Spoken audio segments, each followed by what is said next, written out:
Assalamualaikum warahmatullahi wabarakatuh.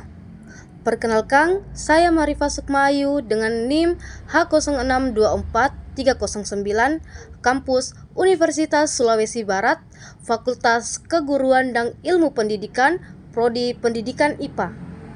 Pada kesempatan ini, saya akan menjelaskan konsep dasar pertumbuhan dan perkembangan pada mata kuliah perkembangan peserta didik yang diampu oleh Ibu Dr. Kartika Hajati, MPD. Semoga pemaparan ini dapat memberikan pemahaman yang bermanfaat bagi kita semua. Adapun tujuan dari pemaparan materi ini adalah untuk memahami pengertian pertumbuhan dan perkembangan, menjelaskan perbedaan serta keterkaitan keduanya, mengidentifikasi faktor-faktor yang mempengaruhinya, mendeskripsikan dimensi perkembangan, serta memahami urgensi kajian perkembangan bagi calon guru.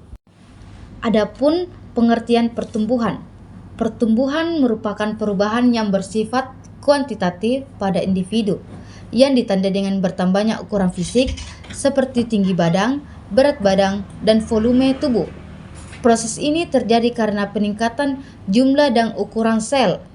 Pertumbuhan bersifat irreversibel, artinya tidak dapat kembali ke keadaan semula, serta dapat diukur secara objektif menggunakan satuan tertentu seperti sentimeter dan kilogram. Pada pengertian perkembangan, perkembangan adalah perubahan yang bersifat kualitatif yang mengarah pada peningkatan fungsi dan kemampuan individu menuju kematangan. Perkembangan mencakup berbagai aspek seperti kognitif, sosial, emosional, dan moral. Berbeda dengan pertumbuhan, perkembangan tidak selalu dapat diukur secara langsung, tetapi dapat diamati melalui perubahan perilaku dan kemampuan individu. Pada perbedaan pertumbuhan dan perkembangan memiliki beberapa perbedaan mendasar. Pertumbuhan bersifat kuantitatif dan berfokus pada perubahan fisik yang dapat diukur, seperti bertambahnya tinggi badan. Sementara itu, perkembangan bersifat kualitatif dan berkaitan dengan peningkatan fungsi serta kemampuan individu, seperti meningkatnya kemampuan berpikir atau berinteraksi sosial. Meskipun berbeda, keduanya saling melengkapi dalam proses menuju kematangan individu. Adapun keterkaitan pertumbuhan dan perkembangan. Pertumbuhan dan perkembangan merupakan dua proses yang tidak dapat dipisahkan dan terjadi secara bersamaan. Pertumbuhan fisik yang optimal, misalnya melalui pemenuhan gizi yang baik, dapat mendukung perkembangan kognitif, sosial, dan emosional. Dengan demikian, keduanya saling mempengaruhi dalam membentuk individu yang matang secara menyeluruh. Pada faktor internal, hereditas. Faktor internal atau hereditas merupakan faktor yang berasal dari genetik atau keturunan orang tua yang menentukan potensi dasar individu. Faktor ini mempengaruhi berbagai karakteristik sejak lahir, seperti tinggi badan, warna kulit, bakat, tingkat kecerdasan, serta temperamen. Potensi yang dibawa sejak lahir ini kemudian berkembang melalui interaksi dengan lingkungan. Adapun faktor eksternal, lingkungan.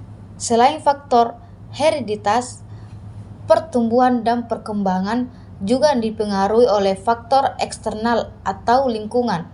Lingkungan keluarga melalui pola asuh dan kasih sayang, sekolah dengan metode pembelajaran dan interaksi guru, masyarakat dan budaya, serta kondisi kesehatan, media, dan teknologi memiliki peran penting dalam mengoptimalkan potensi individu. Pada dimensi perkembangan, saya akan menjelaskan perkembangan individu mencangkup beberapa dimensi utama. Dimensi fisik berkaitan dengan pertumbuhan tubuh dan kesehatan. Dimensi kognitif berhubungan dengan kemampuan berpikir dan memecahkan masalah. Dimensi sosial mencakup kemampuan berinteraksi dengan orang lain, sedangkan dimensi emosional berkaitan dengan pengelolaan perasaan. Terakhir, dimensi moral berhubungan dengan pemahaman nilai, norma, dan etika dalam kehidupan sehari-hari. Pada slide urgensi kajian perkembangan bagi calon guru, pada pemahaman tentang pertumbuhan dan perkembangan sangat penting bagi calon guru. Dengan memahami karakteristik peserta didik, guru dapat merancang strategi pembelajaran yang sesuai, mendeteksi kesulitan belajar sejak dini, serta menciptakan lingkungan belajar yang inklusif dan efektif. Hal ini akan mendukung perkembangan peserta didik secara optimal. Pemahaman mengenai pertumbuhan dan perkembangan memiliki peranan yang sangat penting bagi calon guru dalam menjalankan tugas pendidikan. Dengan mengetahui karakteristik serta tahapan perkembangan peserta didik, guru dapat menyusun strategi pembelajaran yang sesuai dengan kebutuhan dan kemampuan siswa. Selain itu, guru juga lebih mudah mengenali hambatan belajar sejak awal sehingga dapat memberikan bantuan yang tepat.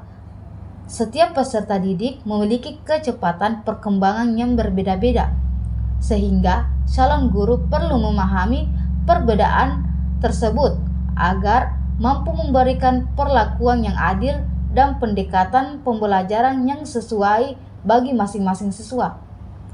Dalam konteks pendidikan di Indonesia yang penuh keberagaman, pemahaman tentang perkembangan peserta didik menjadi semakin penting.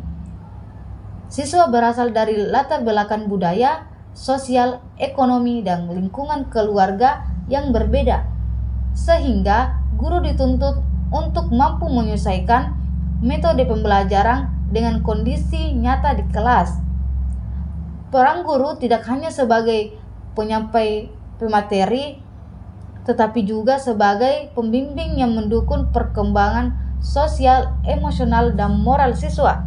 Dengan bekal pemahaman yang baik mengenai pertumbuhan dan perkembangan, calon guru dapat menciptakan suasana belajar yang nyaman, efektif, dan mampu mengembangkan potensi peserta didik secara menyeluruh. Adapun refleksi yang relevan tentang konsep dasar pendidikan di Indonesia, sebagai calon guru, pemahaman mengenai pertumbuhan dan perkembangan membantu kita lebih peka terhadap kebutuhan dan keberagaman peserta didik di Indonesia. Dengan bekal pengetahuan ini, kita dapat menciptakan proses pembelajaran yang berpusat pada peserta didik serta mendukung perkembangan mereka secara menyeluruh.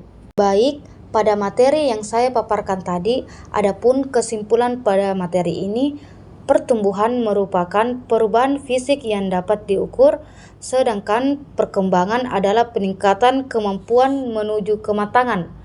Keduanya saling berkaitan dan dipengaruhi oleh faktor hereditas serta lingkungan. Pemahaman konsep ini sangat penting bagi calon guru dalam merancang pembelajaran yang efektif. Terima kasih atas perhatiannya. Semoga bermanfaat. Wassalamualaikum warahmatullahi wabarakatuh.